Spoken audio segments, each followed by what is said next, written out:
Hai guys, aku Bella. Kali ini kita akan belajar tentang cara setting kamera.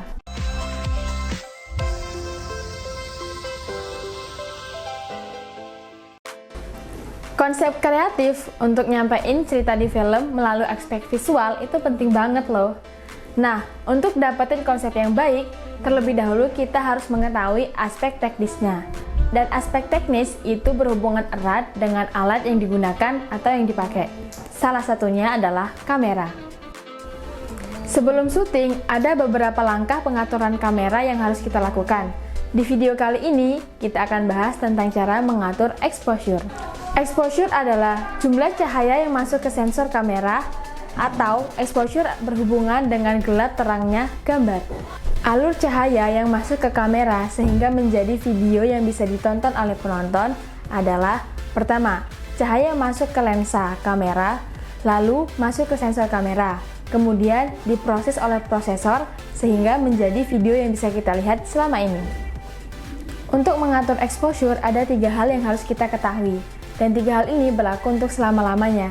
Jadi kalau kita sudah paham, kedepannya akan lebih gampang.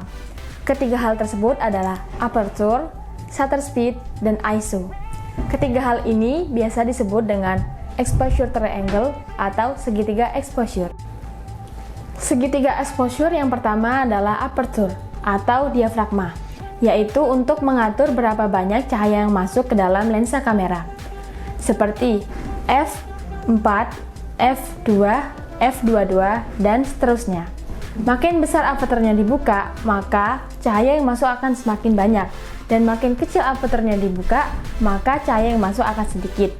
Diafragma yang lebar ditandai dengan angka yang kecil, dan diafragma yang sempit ditandai dengan angka yang besar. Jadi, f4 itu lebih lebar daripada f22. Selanjutnya, shutter speed. Cahaya yang masuk ke dalam lensa harus masuk ke sensor kamera. Nah, untuk masuk ke sensor kamera, di situ ada pintu yang ngalangin. Dan shutter speed berhubungan dengan berapa lama pintunya dibuka biar cahaya bisa masuk ke dalam sensor kamera. Cepat lambatnya shutter speed dihitung dengan hitungan detik, seperti 1/8 second, 1/15 second, 1/30 second, 1/1000 second, dan seterusnya. Shutter speed dan aperture sama-sama mengatur berapa banyak cahaya yang masuk ke dalam lensa kamera. Nah, jadi kita harus bisa nyimbangin antara shutter speed dan aperture biar bisa mendapatkan exposure yang tepat. Hal selanjutnya dari segitiga exposure adalah ISO. ISO adalah tingkat kepekaan kamera terhadap cahaya. Makin besar angka ISO-nya, maka cahaya yang masuk akan semakin terang, dan makin kecil angka ISO-nya, maka cahaya yang masuk akan semakin gelap. Untuk nentuin aperture, shutter speed, dan ISO yang tepat, kita harus tahu kalau exposure itu bukan hanya berhubungan dengan gelap terangnya cahaya, tapi ada efek-efek lain yang bisa dihasilin. Pertama, untuk aperture. Aperture bukan hanya mengatur gelap terangnya cahaya, tapi juga mengatur DOF atau ketajaman ruang saat direkam. DOF adalah area ketajaman di depan atau di belakang subjek yang bukan menjadi fokus utama lensa. Saat kita mengubah ukuran diafragma yang dibuka, maka blur dan sharpness juga akan berubah.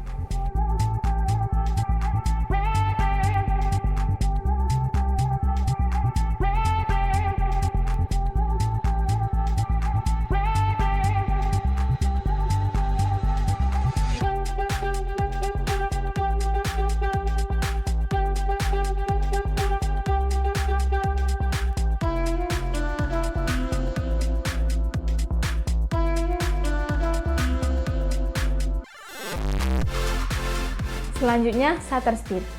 Kalau di fotografi, shutter speed digunakan untuk memotret gerakan yang cepat. Kalau di video, nggak semua gerakan yang cepat itu pakai shutter speed yang tinggi, dan gerakan yang lambat itu pakai shutter speed yang rendah. Shutter speed yang tinggi bakal bikin video yang kita hasilkan itu nggak natural, karena terlalu minim motion blur. Sedangkan shutter speed yang rendah juga bakal bikin video yang kita hasilin itu nggak natural karena terlalu banyak motion blurnya.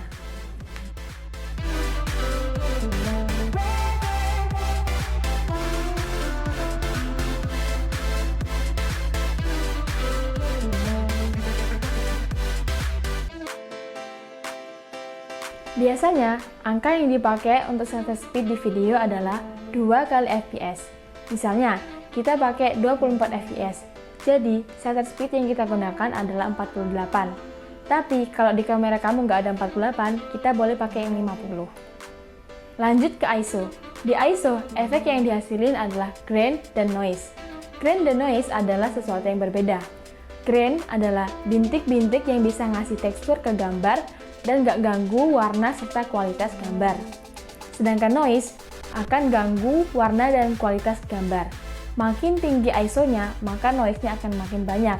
Dan makin rendah ISO-nya, maka video yang kita hasilin akan makin clear. Jadi, kalau bisa, gunakan ISO yang serendah mungkin.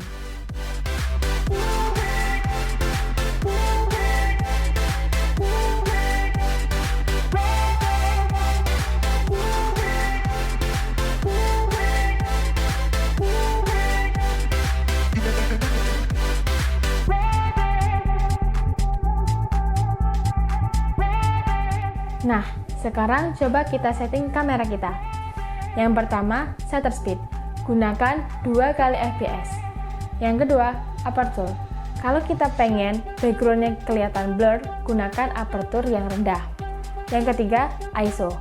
Yang paling penting, kita harus tahu dulu maksimal ISO yang ada di kamera yang akan kita gunakan. Karena, kalau kita pakai ISO-nya yang tinggi, melebihi batas normal kamera yang kita gunakan, hasil atau kualitasnya akan menurun. Oke, sekian penjelasan aku tentang cara setting kamera. Selamat dicoba dan semoga bermanfaat. Semangat! Dadah!